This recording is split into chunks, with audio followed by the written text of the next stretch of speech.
This has been the week of security projects for customers. Had two situations come up that is kind of unusual, but in one case you see a safe that is been just sitting in a room in the client's house, and they were concerned that if they ever had a break-in, that if it were more than one person, they could just pick up the safe and carry it off, which they could have.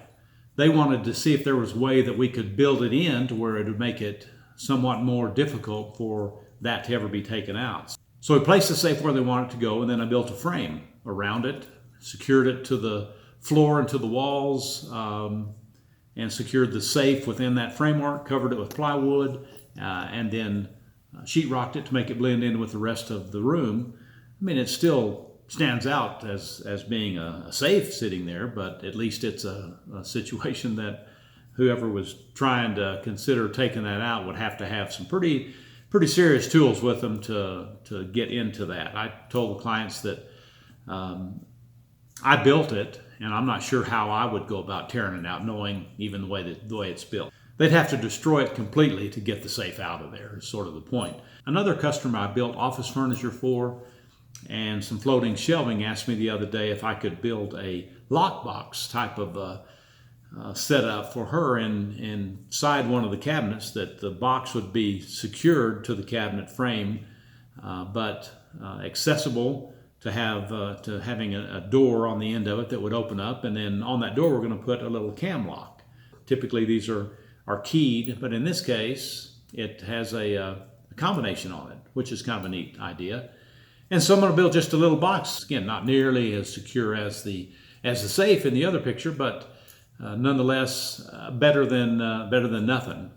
And so at least in a case like this, again, if someone is going into those cabinet units, they'll have to have some tools of some type with them to be able to get this out.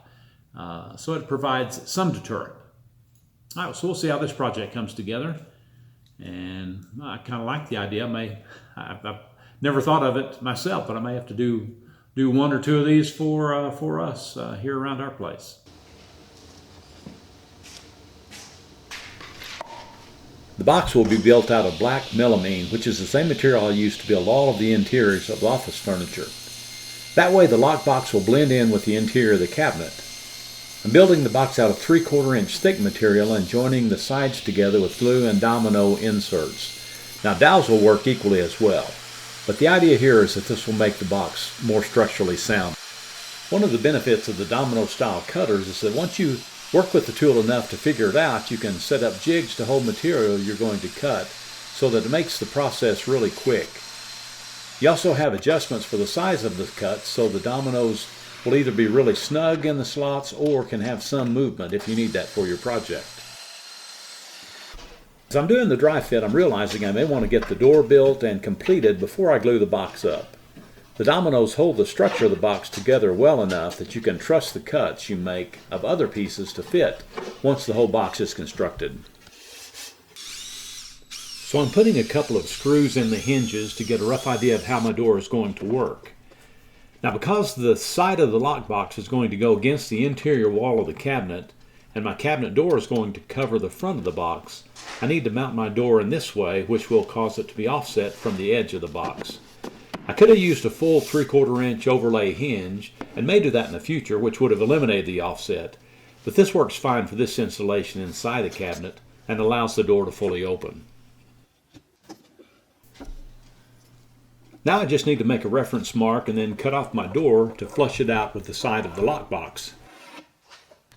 I'm putting pre-glued edge banding on the sides of the door to give it a finished look. The glue is heat activated, and if you don't have an edge banding machine, a regular old household iron does the job quite well. If you've never done it before, you want to make sure you start with a very low setting on your iron and only make it hot enough to activate the glue. It's not hard to get the hang of it. There are all kinds of gadgets out there for trimming edge banding, and most of them work quite well. If you don't do much edge banding, you may just want to take a flush trim router bit to cut the edges down and then a file to take the sharpness off. The lock takes a 3/4 inch hole, and it's just a trial and error process to figure out where to drill the hole to make it work for your application. Before I do the final glue up, I need to cut a slot in the inside of our lock box for the latch on our lock to slide into. To create the slot, I made 3 passes on the table saw and made the slot about 1/4 inch deep. Since everything fits, the glue up is the final step in the assembly process.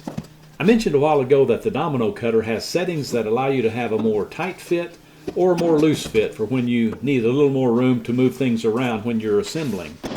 It's times like these, when you're fighting the clock a little bit because your glue is beginning to grab, that it's handy to have a little extra play.